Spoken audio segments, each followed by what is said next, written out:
What's up guys, it's Tempo here, and in today's video, I am going to go over 5 super easy tips in order for you to become a better tank player in Marvel Rivals. If you've been getting absolutely melted recently, or you just want to improve your tank game, these tips are going to make you improve fast and win more.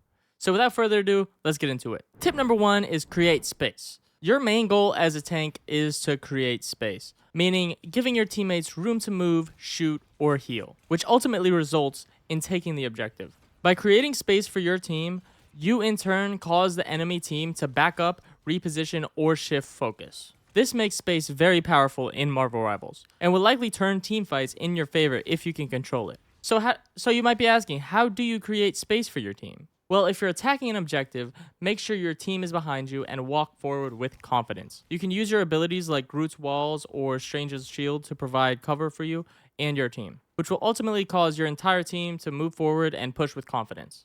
Now, it is important when you are pushing forward to not overextend, because overextending can end up in you dying, causing your team to likely lose the fight. If you just make sure your healers are healing you properly and make sure you use all your abilities to create cover for yourself, or if you don't have any abilities, you can use natural cover as well. Now, the defensive side is a little more tricky because your team actually isn't the one pushing. So when defending an objective, you and your team should cover key areas where you expect the opposing team to come through. Make sure you apply pressure on the enemies as they're moving forward, as this could result in them moving back in retreat or even a pick for your team. Your job as a tank isn't only to create space though, it is all about understanding when to back up. Sometimes, keeping your team alive is better than keeping space on the point. After all, if your team dies, the point becomes theirs until you can respawn and get it back.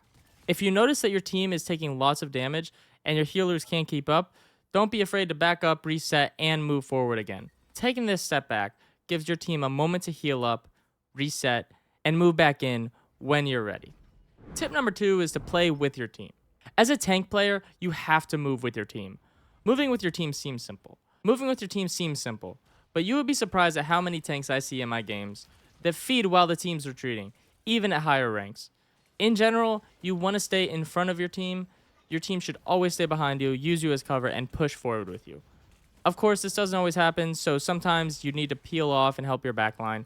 It's really all about awareness and trying to prevent picks as best you can. Don't play alone. After all, Marvel Rivals is a team game.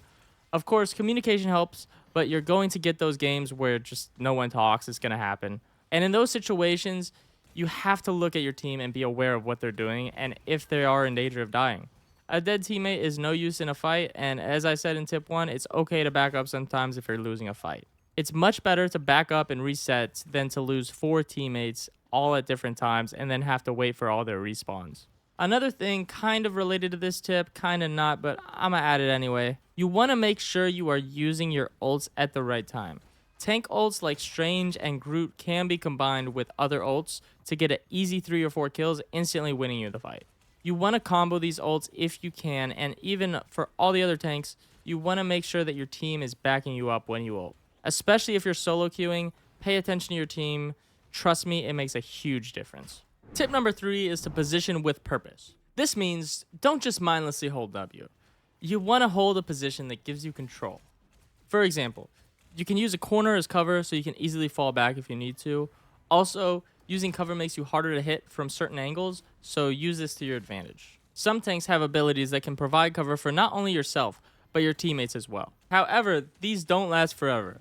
Natural covers like walls and doorways can actually, if they aren't a breakable surface. But using natural cover in combination with your ability cover can give your team a massive advantage when pushing onto point. Also, for some points, you may want to take control of high ground so you have a height advantage. It is important you don't position yourself at the same place every single time.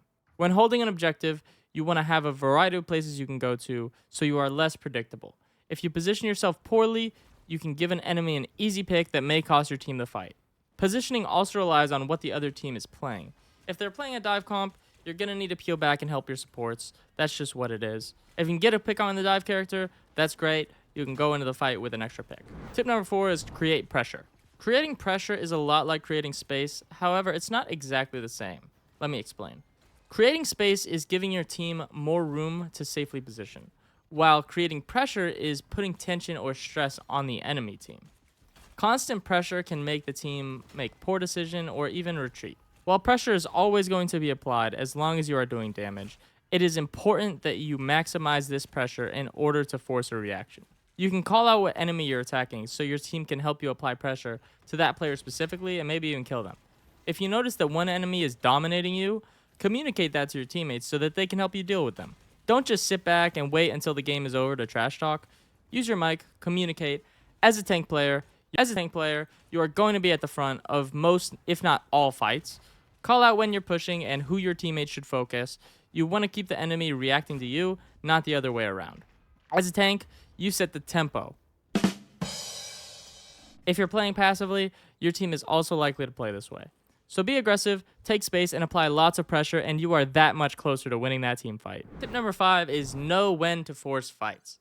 So the last 4 tips have kind of been about what to do when you're already in a team fight. Tip number 5 is more about when to initiate a fight. There are certain situations that give your team an advantage in a fight. Some of these include when your enemy is down a few players, out of position, out of ults while you still have some, you control objective, key abilities on cooldown. In all of these situations, you currently have the advantage in the fight. It seems dumb, but you have to capitalize on these moments if you want to win more as a tank.